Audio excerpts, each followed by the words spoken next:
Hello guys, today I'm going to show you how to use stylish fonts on your Chromebook. First of all, you go to the Chrome Web Store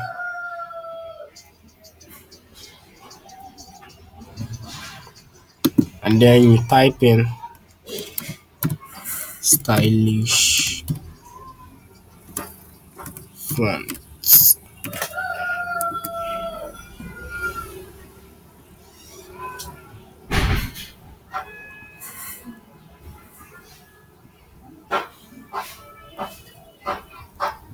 This will take a bit of time.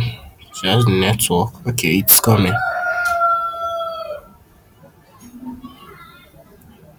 Yes. You use this stylish font generator. As you can see the pop-up here. I've already downloaded this, so when you click on it, you pin it to your shelf, and that's how it goes. Then when you need to type in something like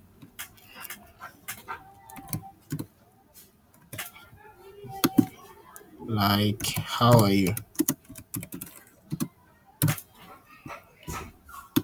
you choose the font you want, maybe this one or this one.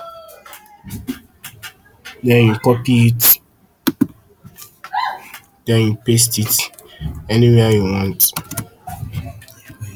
and that's how it goes. Thanks.